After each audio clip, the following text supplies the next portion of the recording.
got bananas. Excited, right? Wrong. They gotta go. They don't belong here, and I'm gonna tell you why. So these beautiful things, oh my God, if you don't watch out for them, they would take over your yard. Some plants in the garden can be bullies, and these are my bullying plants that we're growing, whether they're climbing and they're choking out other plants, or they're just popping up where you didn't plant them. And here's how you can keep them in check without losing your mind. But boy, they will make you go crazy. So let's check out our bullying plants in this garden. So these plants will start off so sweet and so innocent, and their little flowers will trick you because you think that they're cute until they start popping up everywhere that you didn't plant them. So my first plant is right behind me, are bananas. These little babies had to be moved because they was taking over everything. As you can see, I just pulled them up next to my raised bed. Every single month, another one pops up. We have dug all the way as deep as possible to pull up the rhizome, but the pups can go underneath. So if you plant it near a fence, like your neighbor's fence, you got to be careful because the pups can pop up on the other side. And again, that's not a bad problem if your neighbors like bananas, but if they don't, now you're paying up to pick up those bananas on their side too. So be careful when you put your bananas, and always go back out and check to they're not growing where they don't need to be. For us, we keep them close together because the cold, they help protect each other. And also during the hurricane times, when we stack them up, they act like a barrier, and it kind of protects themselves when they're next to each other like this. So cut back the ones that the extra bananas and keep them heavily mulched. You can use some of the banana leaves themselves to mulch each other, but keep an eye on the bananas. They can take over. This next one is a 2-for-1 because they're right here. They're taking over. Take a look. This is morning glory. Oh, they're so pretty when they bloom. You think they're so innocent. Wrong. These little babies will take over because they spread seeds so fast.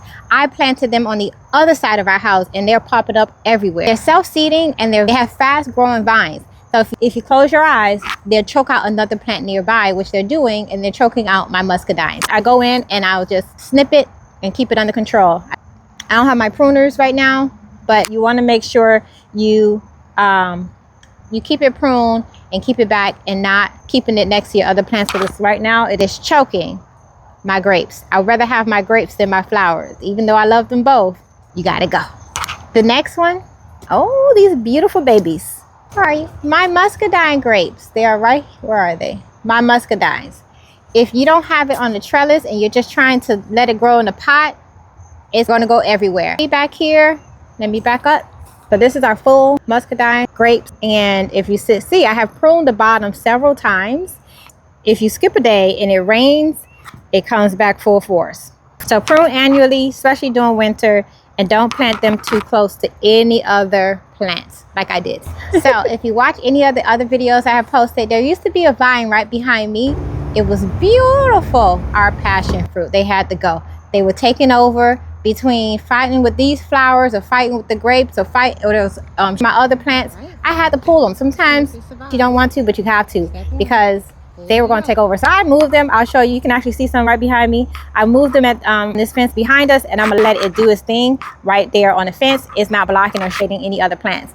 But we also have a few more growing around the house. You want to make sure you're pruning them right after fruiting, because again, they're going to continue to keep growing as long as you let it. So if you don't have them in the right space, please plant them in the right space, because that spot, that's where they're going to stay. I had to pull them. That was my learned lesson, and hey, I'm dealing with the consequences. But I don't know which one is worse, the muscadine or the passion fruit.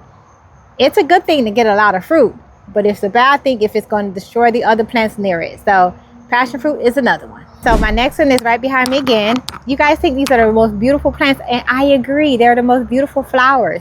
But these Bougainvilleas, I think I said that right, whatever. Well, you guys know what I'm trying to say. These beautiful flowers behind me, oh, you don't plant them. We purposely planted them next to our trellis because we wanted it to climb it right over, and we're going to train it to go in the back gate. But put them in the wrong location, and let's say you have your kids coming by here. It is the vines are very thorny, and without you even noticing, it will cut you. So we want to make sure we're going to prune it and have it go the other way around. But they're very beautiful to have, and they take over very fast. So this is another bully, and it's taking out the citrus trees right next to it because it's shading your citrus trees, so they can provide great shade. But if you don't want them next to the plant that's going to shade, don't put them there. They can be by themselves all the way on the other side of your house. They're beautiful, but they do not need to be near any other plants. So just make sure if you're going to prune them, make sure you prune them regularly and you're using gloves that works, and little thorns will get you. My next one is not so much of a bully, but you got to be careful with it. These are guavas. Our guavas, if you let it do its thing, it's going to grow wild and it can go over to the other side of the fence if you have it near a fence. And because it seeds so quickly, their fruits fall, and once they fall, take a look. It can either grow suckers or right nearby, and then it becomes very aggressive again. So keeping track of making sure you're gonna either pick that up or prune it so it doesn't take and suck away energy from your existing plants. So the next one is right in this pot, mint. If you plant them in your raised bed, believe me, baby, you have made the biggest mistake. Unless you plan on doing that, leave it there. But we have ours in pots because they are the most aggressive plants, and they will keep coming back year after year, especially if you thought you got rid of them. They don't go nowhere. So keep them contained and put them in a pot if you don't want them to take over that raised bed, or let's say your grass. I don't think it's a bad thing that it may smell like mint all over your yard. They're great for keeping pests away, especially snakes. They don't like the smell of mint. So if you have it and you made that mistake, it's all right. It's not a bad thing. It's better than grass, I think. My next bullying plant, okra. I thought okra was a great shading plant. No, it can grow huge. It's a great plant if you keep it by itself in its own little set area. But if you put plants that require sun near it, it's going to shade it out. And there's no hope. You can keep cutting the leaves. You'll go tomorrow, come back, and boom, it's big again. So my solution to that, plant them on the north or the west side so it's not blocking the sun, and plant them near other leafy greens such as collards or chard that don't mind partial shade. All right, let's go to the next bully. Right here, I know I've told you guys to go ahead and plant it. This is our pigeon peas, but be careful. It can get very large and creates a wide canopy. So making sure you prune it after every harvest, which I think we have to harvest soon.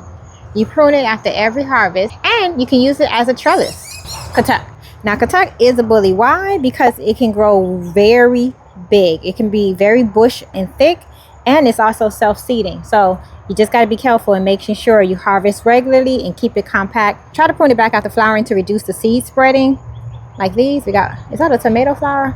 Oh, this one was not on my list, but I'm at it right now. Everglades tomatoes. Now, if you don't be careful with these tomatoes, they will take over any area like it's doing now.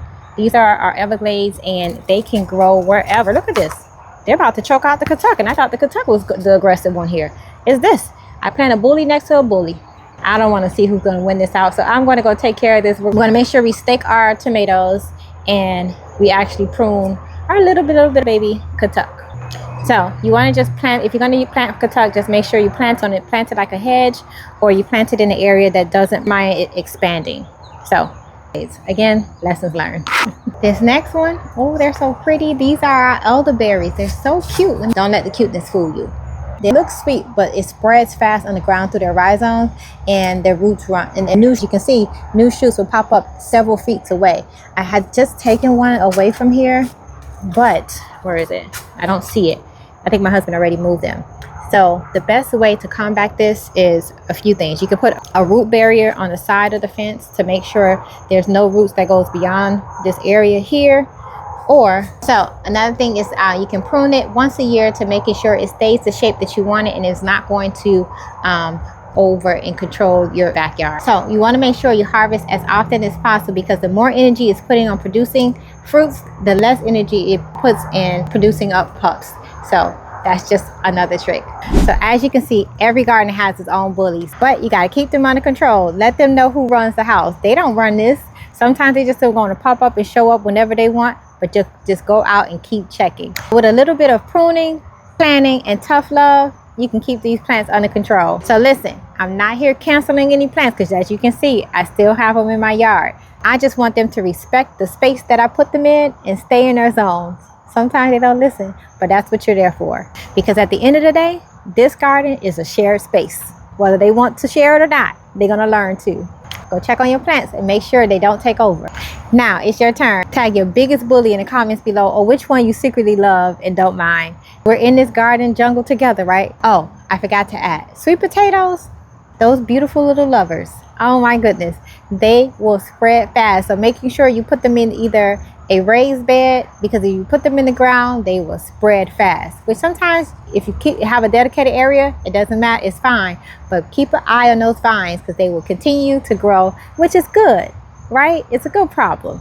Not if you put them in a location that's near other plants that they can take out and choke. So watch your sweet potatoes as well, or keep them in a raised bed, or keep them in a dedicated area so that they can stay and continue to grow food for you. Thanks for watching. Don't forget to like and subscribe for more. See you in the comments. Bye.